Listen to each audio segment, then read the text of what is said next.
Life decreases 3. Your fear is confirmed as Archer, situated in the back of the phalanx, let loose arrows upon you. Several ricochet off your armor. One punches through your breastplate, other hits your armor's shoulder joint, piercing in deep. You throw up your hands and deflect one of the arrows that would have certainly sunk into your face. His rage will be his tactical undoing, says Agra. She resumes chanting. Oh, so she's essentially using his rage to like distract his fucking tactical maneuverability. Do not provoke him. Housed in this body, we are a large target. Ignoring your protest, Agra continues to chant. What do you do? Well, just use super spell. Power decreases 2, morale increases 1. In a moment, the power builds and releases. Suddenly, the lead Medrots, the demon engaging them, slip and slide, many of them falling prone. Demons in the air, mostly succubus and incubi, are delighted by this as they laugh and jeer by hurling spells and shooting arrows down upon their helpless foes. Victory to the abyss, you shout as you rush forward to engage. With so many on the field, it's easy to see where the edge of the slippery spell is, and so of course you stop short of it, plant your feet, and begin thrusting your pike into the Medrots that are within your reach. First one you strike gets caught in your pike by his breastplate. Rather than skewer him, you simply slide him away like a rock on a frozen pool. For the next one, you manage to pierce through his chain protecting his groin. He grits his teeth in pain, grasps the shaft of your pike. With your great strength, you rank it out of his grasp, but this action sends him sliding towards you. Hits the edge of the slip spell, and in a great feat of speed and athleticism, is on his feet and charging with his long sword raised. No doubt he would have slashed you to ribbons if not for a heavy crossbow bolt from above, piercing through the eye hole of the Medrot's helmet. Unfortunately, the Medrots are adapting to your slip spell, perhaps hit the slip zone with a running start, then surf across. Another is leaping from one corpse to the next. The body slips beneath him as he steps, so he does not fall. Instead, he manages to make the next leap in time. Aggressors 2. Pain lances through you as an arrow punches through your poor armor. One of the Medrots in a slippery zone has managed to find a stable position on his knees. He strings another bow. With the Medrot set on you and the tide of battle turning, you decide to run. Another arrow deflects off your armor before you manage to take cover in an alley. In the alley, you find a gaping hole in the wall big enough for you to enter. From where you stand, you see no one and nothing inside except smashed windows and a wrecked entrance hall with what might have been an altar to Hayden, the wealth god, but is now a heap of splintered wood, the shattered porcelain, and remains of a head in the likeness of the obese and smiling Hayden. Coward. Many deep voices shout in unison. The fury in their tone tells you that they will likely break through the frenzied demons and come for you. You should cover the hole and try to set up an ambush, or maybe it is better to simply hide inside. On the other hand, maybe you can organize a defense amongst the demons. In the main street, more demons, mostly larger, slower ones such as Orthrax, are rushing towards the fight. I mean, the demons will continue fighting, I think, despite the fact. I think I should set up an ambush. Morale increases 1, fear increases 1. As large as you are, you may not be able to truly hide, but perhaps you can conceal yourself for a moment, long enough to gain this element of surprise. You duck in through the gaping hole in the badly damaged structure, hoping it won't collapse on you. There's a barred window nearby with its glass shattered. You can peek outside from it. Only a few seconds tick by before the snarl followed by a gurgle. An Orthrax demon drops dead, a large puncture in his throat, spurting dark blood. A moment later, a lone golden armored Medrot appears on the other side of the window. He's looking around intensely, his eyes smoldering. His helmet is gone, showing his full face wreathed in his male coif. He's handsome and very young, perhaps in his late teens. It's a protagonist. Blood soaks the golden rings of his coif down to his neck and shoulder. No hairs stick out through the interlocking rings covering his head.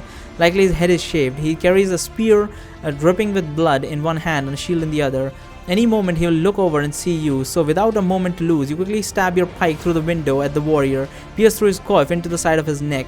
You let go of the pike and charge out of the hole in the building. He gurgles blood, the point of the pike passing through his neck. He grabs the hold of the pike shaft and snaps it, his eyes burning with rage. You slam him in the breastplate with a mighty front kick. Holy shit, with how big Galmega says that's gonna be sending him flying, denting in the steel, knocking him high up in the air. No sooner has he landed on his back than you have rushed up and kicked him again, sending him skidding and grinding across the street.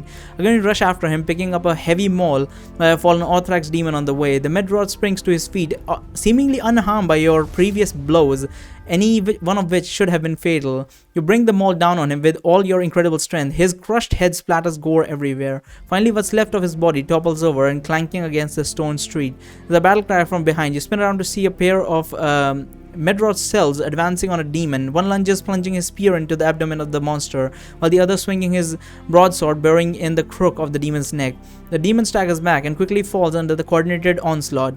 Dance with me, Galmagus, the pair shouts in unison. You turn and run. Down the alley you sprint, leaping over debris with ease thanks to your long muscular legs. Stand and fight, they chorus behind you in common tongue. What have you gotten us into? You shout out loud, meaning it for Egra. Virtus is generous to his son, says Egra, more so than I anticipated. Through the alley you go and down to another street. The door of a tall brick house nearby has been smashed off its hinges, and the threshold is large enough for you to enter. I shall hide until they destroy each other. Oh, you think as you push through the opening. Inside is the corpse of a man, his fine-scaled robe soaked in blood, what appears to be a single stab wound in his chest. Nearby is a wide marble stairway, certain that it can take your weight. You leap up the stairs 6 at a time. When you get to the second story, you take a moment to look out the nearby window. The pair of the warriors are sprinting towards the doorway you went through, their plate mail clanking. They must have spotted you going in, trapped, you think. As you run up another 2 flights where the stairway ends, you're in a large bedroom with a canopied king-size bed with the blankets thrown about, 2 couches, and a table with a marble wash basin.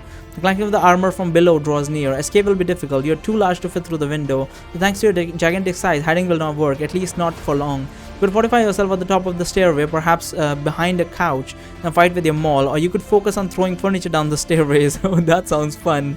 Actually, swords are not that good for they're good for cutting like certain stuff, but they shouldn't be that good from cutting fucking furniture. So I think we should just fucking throw things. Morale increases too. Ever since you were a little boy, you had always enjoyed throwing whatever hell was at hand, often rocks, at makeshift targets. You are quite skilled at it. You start with the wash basin. It's hard, so it's made of stone, yet small and reasonably light, affording you maximum range and damage. As the Medrod come around and bend up the stairways, you hurl it. The wash basin arcs perfectly. However, the soldiers are very agile. They throw themselves down in time. The wash basin flies over their head to smash on the marble steps below with a terrifying crash. Without moment's delay, you retrieve one of the couches, run to the edge of the stairway. They made good progress in the brief moments it took you to retrieve the couch. They're almost at the top. Perfect. This time you aim low at the lead Medrod. There's no room at the stairways to dodge an object this large. The Medrod leaps unusually high to go over the couch. You have aimed at his midsection, but thanks to his legs, the couch slams into his legs, flipping him face forward into the stone steps. The couch crashes into the stair, bounces up, slamming the second Medrod squarely in the chest. There's the clanking of steel striking stone as the Medrod stumbles underneath the couch. Both soldiers and now a wrecked couch bounce up and crash down the stairway. You pick up your maul and leap down the stairs. Lead Medrod, who has slammed his face, springs to his feet, but you have the initiative. You bring the maul down. He parries your strike with his broadsword perfectly, but it didn't matter because your maul is too heavy and your strength is too great. Your mighty hammer smashes sword and his then shoulder as his armor dents in until you feel the crunch of bone. Why is the sentence written like that? Again, you smash down. The shaft of the maul snaps as you cave in his breastplate, launching blood from his mouth. That sounds dope as fuck. Although you are now left with only the thick wooden shaft of the maul, you do not want to take the time to pick up the fallen Mord's swords, which is now sliding down the stair. Rather, you leap down, kick the remnants of the couch out of the way to get at the second Medrod. After Crisis 3, pain shoots up your leg as the Medrod you uncover lashes out with his sword with blinding speed. You had assumed that he would be stunned and prone after getting struck directly by a couch, but that clearly wasn't the case. Defying all odds, he's quick to his feet. You bring at his head with the shaft of his broken maul. He ducks your blow. Anticipating this, your leg is already in motion, and you knee him with a terrifying force, launching him off the landing. He somersaults backwards down the remainder of the stairway, striking the wall. Again, he stirs and is about to stand up, but you're already there and swinging. You strike the side of his helm, snapping off the end of your already headless maul. He slumps over, either dead or unconscious. Your attention is drawn to the nearby window by shouts and snarls. You run to the window, look out. On the street, Medrods, dozens of them, battle with demons. However, several of the golden warriors are weaving through the fray, charging towards you with single-minded determination. Gods, they aren't going to stop. The sound of metal sliding over stone. You turn to see the soldier you struck in the head struggling to get to his feet. Put me on him, says Agra. Put the amulet on him. You touch your chest, but the amulet isn't there. Only armor. You cannot feel it beneath. It must have been assimilated with the transformation, as is the case with your weapons. Probably a good thing. Otherwise, you suppose it would have likely choked you with your gigantic body and all. As though also noticing this lack of amulet, Agra transforms you. The floor rushes as you shrink. Transformation almost instantaneously. Now you're back to your original form, your sword sheath at your side, your bow in your back, and of course the amulet around your neck. What remains of your mauled shaft is left in your hand. Agra did not bother to change your ridiculous clothes, which seemed like the least she could have done. You make a mental note to complain about that later. You turn to the wooden Medrot, who shakes his head as though clearing it. He raises his sword, not even having the physical size advantage anymore. You do not want to fight the godling of war toe to toe. With no better idea, you decide to do as Agra said and try to get the amulet to this Medrot. But how are you going to do that? Perhaps you could turn invisible and get behind him. Maybe you could just toss the amulet at him, say it's a peace offering, hope that he puts it on. He's a godling. He should be able to see us if he was like invisible or something. Let's die, shall we? Offer the amulet as a gift. Morale increases 3. Spare me, O great son of virtuous, you shout as you pull the amulet off your neck. The soldier frowns and readies his sword, his body tightening like a bow before being pulled back. You don't see a lot of mercy in these eyes. Take this tribute, you say as you throw the amulet at him. His eyes alight on the amulet as it turns in the air. Instantly, there's something other than the combat-ready focus you've seen so far, desire. He catches the amulet by the chain. With his free hand, he lowers his sword as he stares at it, clutched tightly in his gauntlet. I accept your tribute, shapeshifter, yet the stones and timber beneath your feet shall drink of your blood. I'm not sure you understand what accepting a tribute means, you say as you unsheath your sword. The blade bursts into flames. My sword hates this one more than the demons, you think. Favor decreases 10 apparently. Just then you feel divine power flooding out of you, although you still feel a faint connection to Agra. Somehow you know this connection is not enough. You're on your own. Verily, you regard the Medrot. Your father is the god of war, not slaughter, so why slay everyone, you say? I do not wish conflict with you. I shall let the gods sort you and the rest out, he says, taking a menacing steps toward you. Step back, doing your best to smile diplomatically and say, although I admire your expeditiousness, I really take issue with Alathian. Slay her swiftly, shouts a voice. You look over the banister, see a Medrot staring up at you from the floor below. Several others are bringing up the stairs, their golden armor clanking. You turn back at the Medrot before you. He's circling you, obviously attempting to force you to put your back to the stairway where the other Medrots are ascending. I challenge you to single combat, you shout. Medrot shakes his head and then, as though to free up both hands for slaying you, he puts on the amulet. Instantly, eyes widen and his grin turns into a thin line of determination. The Medrot charges in your direction, his eyes set beyond you. Instinctively, you leap away. The Medrot rushes past, drives his sword point through the helm of the first of his companions, that emerge from the stairway. The blade drives in deep into his throat. The blood floods down his breastplate. Not wanting anything to do with this, you run to the window and smash the glass with the pommel. When you're gonna leave the fucking necklace back, then amulet. A window and smash the glass with the pommel of your sword, seeking escape. You swiftly consider your best landing. It's only 2 stories high.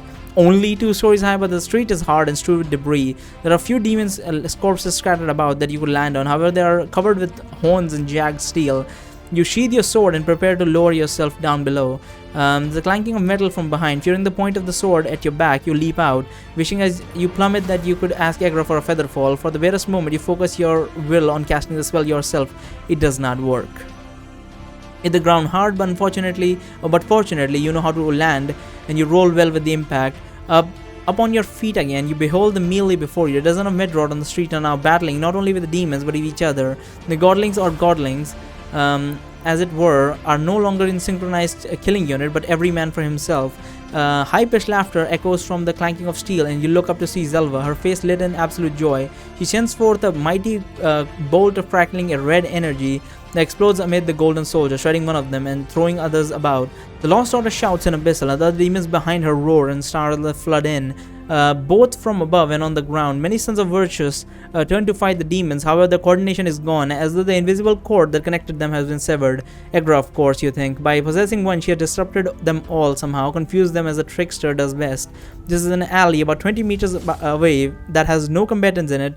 Although there are Medrots and demons between you, there's possible escape. Um, Hide under the bodies. Scanning for a good corpse to hide under, your eyes are naturally drawn to a bare woman's breast, bare womanly breast. However, they do not belong to a gorgeous succubus, but rather to a large multi-legged monster with a wolf-like face. It has a blotched stomach with what might be a foot pressing out from the inside.